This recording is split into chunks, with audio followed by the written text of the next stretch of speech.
नमस्कार साहब, आप हमें परिचय देंगे? मैं बिहार राज्य के नवादा जिले का रहने वाला हूँ। मेरा नाम सतीश कुमार सिंह है। पेशे से मैं अधिवक्ता हूँ। फर्स्ट बार तो मैं आज ही आया हूँ। मुझे सबसे पहली बार कैंसर 2009 में डिटेक्ट हुआ था। रेक्टम में कैंसर था। केमो और रेडिएशन हुआ था। केमो रेडिएशन के बाद मेरा डॉक्टरों ने कहा कि ठीक हो गया है। बाद में 2012 में पुनः रिकरेंस कर गया। रिकरेंस करने के बाद में मेरा इलाज मैक्स हॉस्पिटल दिल्ली में हुआ, जिसमें केमोथेरेपी भी हुई और रेडिएशन भी हुई, सर्जरी भी हुई। उसके बाद में 2018 में आकर के मेरे यूरिन ब्लैडर से पेशाब के साथ साथ ब्लड आना शुरू हो गया।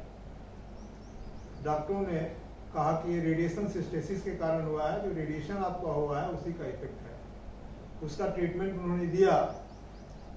हमारे यूरिन ब्लैडर में ब्लड क्लॉट कर जाता था, जिससे पेशाब नहीं हो पाता था। बाद में उन्होंने सर्जरी की, लेजर से सर्जरी किया। उस पॉइंट को, जिस पॉइंट से रिसाव हो रहा था, उस पॉइंट को उन्होंने लेजर के द्वारा उसको जलाया, लेकिन पेशाब आना रुका नहीं। बाद में उन्होंने उसका एरिगेशन किया एलम से एरिगेशन के बाद पेशाब आना तो रुक गया, लेकिन मेरा यूरिन ब्लैडर लीकेज हो गया। इसी इलाज के क्रम में मेरा सीटी स्कैन हुआ, जिसमें डिटेक्ट हुआ कि मेरे बीमारी पुनः से आ गई, अर्थात रिकरेंस कर गई है। जब इस जानकारी का हुआ, फिर पेट सीटी कराया गया। पेट सीटी में भी पता चला कि रिकरेंस हो गया है। डॉक्टरों ने कहा कि आपका इतना ब्लड गिर गया है कि आपका हेमोग्लोबिन के कारण, हेमोग्लोबिन मेरा 5.6 हो गया था, जिसके चलते डॉक्टरों ने कहा कि ना रेडिएशन हो सकता है, ना ही आपकी केमो हो सकती है, से आप इन्हें घर ले जाओ। स्थिति ऐसी हो गई थी कि हमारे परिवार के लोग सारे के सारे उदास हो गए और लगा कि नहीं, अब तो कोई उपाय नहीं है। उसी बीच में श्री नवग्रह आश्रम के बारे में पता चला। मैं तो आने की स्थिति में नहीं था, लेकिन हमारे बड़े लड़के आए यहाँ, सारे मेरे पुर्जे लेके आए, रिपोर्ट्स लेकर आए, और आने के बाद उन्होंने यहाँ से दवा लेकर गए और दवाई शुरू की गई मेरी। उस दवाई के आधार पे करीब 1 साल होते होते मेरी बीमारी पूरी की पूरी गायब हो गई। आज के डेट में मेरे पास कैंसर नाम की कोई चीज नहीं है।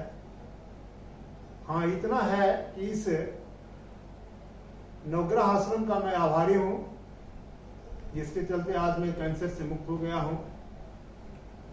इस बीमारी के क्रम में जो परेशानियां होती है, उसके बारे में मैं थोड़ी बात करना चाहूंगा। जो भी इस नवग्रह आश्रम के चैनल से जुड़े हुए हैं, जो भी कैंसर पेशेंट हैं या उनके जो परिवार के लोग हैं, उन्हें मैं ये बात कहने के लिए और विचार करने के लिए कहता हूं कि जो भी कैंसर के रोगी हैं, उन्हें नवग्रह आश्रम पे भरोसा करनी चाहिए, और भरोसा करके विश्वास के साथ इनके सारे नियमों का पालन करते हुए अगर दवा का उपयोग करेंगे तो निश्चित रूप से उनकी सफलता मिलेगी और उनका रोग ठीक हो जाएगा। मेरे बीमारी में सारे परिवार के लोग बहुत ही दुखी हुआ करते थे। खासकर हमारी पत्नी का बहुत बड़ा सहयोग है। सहयोग तो मेरे पूरे परिवार का है, हमारे बच्चे का, हमारे सगे संबंधियों का, हमारी पत्नी का तो योगदान यहां तक रहा है कि वो हमारी बीमारी के चलते खुद बीमार हो गई,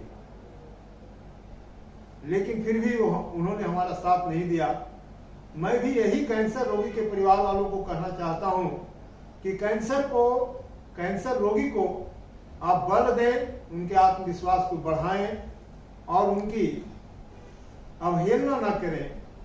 उनको जो भी दवाइयां हैं समय से दें, और समय से उनको खाने के लिए जो भी दिशा निर्देश होता है, जो भी पालन करने का होता है, जो भी नियम बताए जाते हैं, जो भी परहेज बताए जाते हैं, उन सारे परहेजों का पालन कराएं और स्वयं भी करें। और जितनी भी पत्तियों का जूस जो बायोफॉर्म में दिया जाता है वो दें, तो निश्चित रूप से उनका कैंसर ठीक होगा।